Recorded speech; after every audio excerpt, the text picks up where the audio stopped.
360. So the season's over, the finals are done, we have our flag winners. It's time to wind up the season. Let's have a look at their flag, and let's also have a look at how things will shape out in the First Division next year. Firstly, let's look at our flag winners. The Premier League first up, and it is Cambridge, our Premier League flag winners this year, defeating Manning 76-66. Let's quickly go through the rinks. Cameron Harris 16 was defeated by Christina Van Neerup 17. Clyde Adams with the big win, which probably got his club over the line, 24 to Scott Walker 12.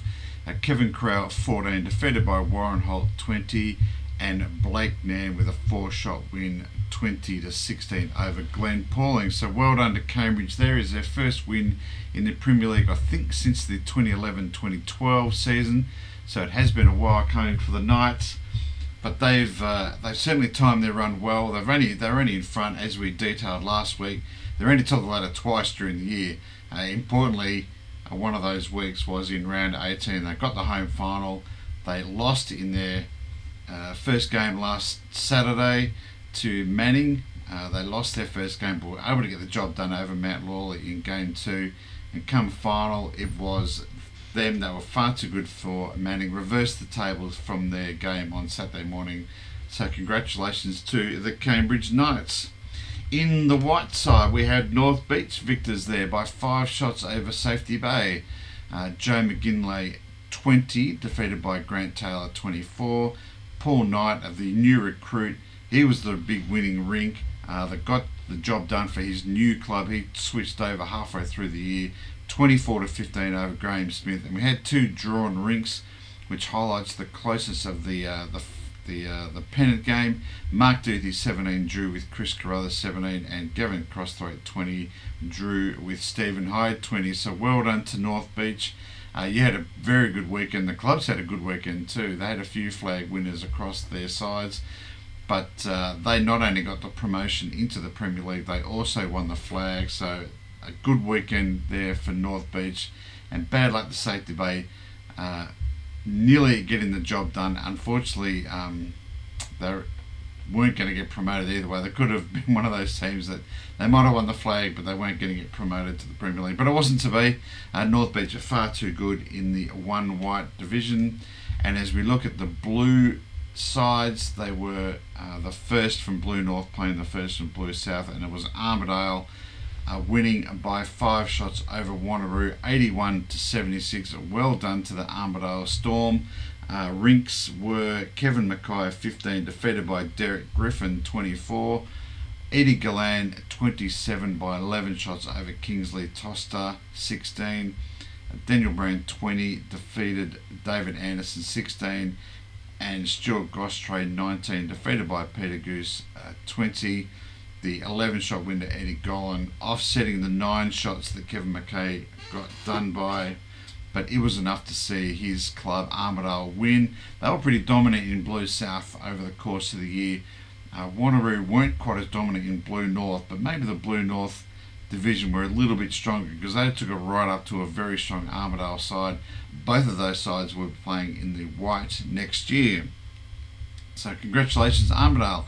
And if you want to have a look at the other flag winners from all the divisions across all the Tuesday ladies, Friday ladies, Thursday men's, Saturday open gender, Saturday ladies, they are all there on the website bowls360.com.au. You'll see photos of most of those sides, and I've even got a country league that sent their results through. So if you're a country bowler and you're involved in winning a flag from your league, please send in a photo. I'd love to put them up, and the winners of all your league divisions.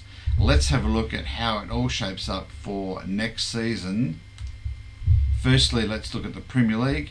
The R there indicating those that retain their positions. They are Cambridge, Manning, Mount Lawley, South Perth. The 4 finalists, Osborne Park and Bassendean, were able to retain their spots. Doubleview maintained Premier League on their challenge game, and North Beach, with the promotion, will make the 8 sides up in the Premier League next year.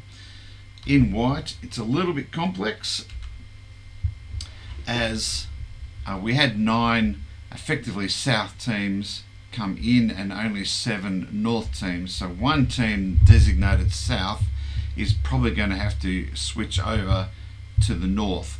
Let's go through from the top. So the demoted sides in the Premier League were Sorrento, Coburn and Leeming. The retained sides from White were Osborne Park, North Perth, Kalamunda, Safety Bay, Manning and Mosman Park. And the promoted sides were Wanneroo and Armadale. And then also the sides from Blues that got promoted were Yanchep, Mount Lawley, Cardini and South Perth. So which of those 9 South Perth teams will play in North next year? I've highlighted Cardinia being that side. If they go into the White South Division, which makes more sense considering their location, they will be 2 sides from Cardinia in White South. So I've moved Cardinia over to the North Division just to make it a bit nice for Cardinia. It is. I was at Bassendean when we had 2 white sides a couple of years ago, and it is tough playing against your teammates for points and really wanting to win, but you're really wanting your teammates to win as well. So it is a bit difficult at times. So for that reason, I would move Cardinia over to North.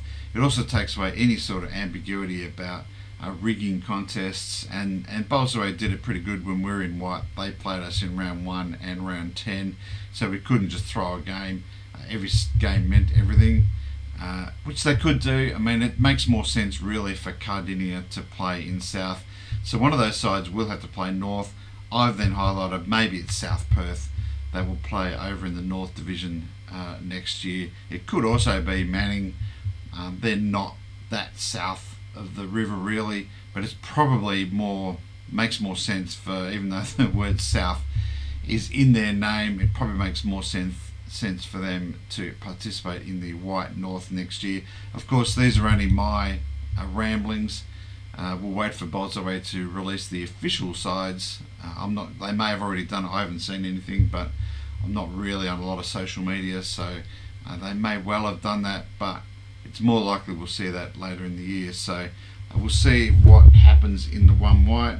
The blue, however, is a bit easier, the blue north and the blue south. It seems to be a little bit more clear cut there. The demoted sides were Joondalup and Vic Park. The retained sides in blue north, Quinns Rocks, Warwick, Bassendean, and in blue south will be Rossmoyne, Rockingham, Willerton. The challenged sides will be Allenbrook and Morley in blue north, Safety Bay and Dalkeith Nedlands in blue south, and the promoted teams from second division see Scarborough and Midland Morrison playing in blue north, and in blue south will be Leeming and Warnborough. I think they're pretty clear cut. Those sides, they will be the ones that will play in those teams next year. It's just really White to see how it all washes out. So that's it for the year. That's the end of our First Division reviews and the Premier League previews for the season. Stay tuned though, there will be other stuff coming out. I've got to release a video on the rankings. The Country Week Ladies is winding up today, as is the W Masters pairs for the men. We had our Masters pairs results for the ladies as well. So we've got a few, and the Country Week men's as well. So we've got a few ranking tournaments that have been played in the last month. We've got the state triples coming up, the state mixed pairs, as well as the champion and champion events. So we've got a few ranking events coming up. So there'll be some videos on that.